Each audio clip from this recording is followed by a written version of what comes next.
అంచేత అన్నదానాన్ని మించింది విద్యాదానం అయితే, విద్యాదానాన్ని మించింది చైతన్యదానం.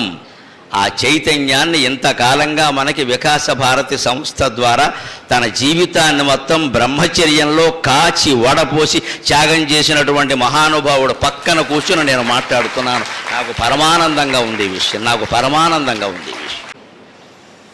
ఆయనకి సంసారం లేదు, పిల్ల జల్లా లేరు, పెళ్ళి అనేదే మానేశాడు ఆయన. ఏమవసరం కావాలనే వదులుకున్నారు.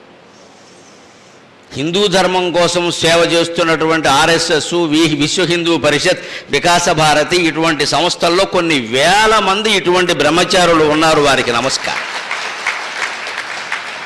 ఈ జీవితాన్ని ఇలా దేశమాత కోసం త్యాగం చేసేద్దాం అని త్యాగం చేసిన మహానుభావుడు పక్కన కూర్చొని నేను మాట్లాడతాను.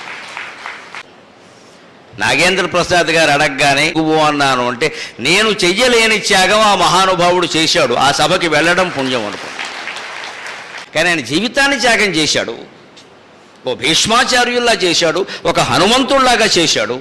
అటువంటి వ్యక్తిని గురించి మాట్లాడకపోతే మన నాలుకెందుకు, మన వాక్కెందుకు అనిపించింది.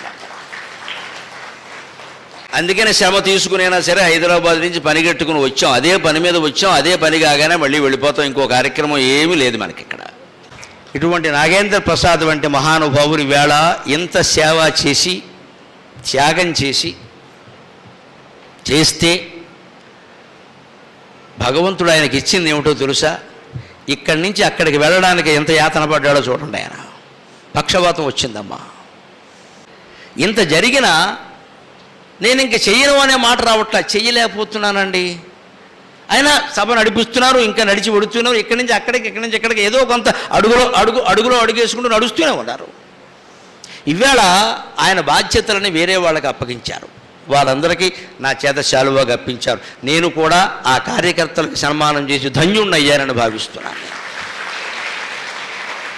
ఎందుకంటే మేము మాటలు మాత్రమే చెప్పగలం. వారు గ్రామాల్లోకి వెడతారు, రాత్రింబవళ్ళు కష్టపడతారు, నిద్రాహారాలు ఉండవు.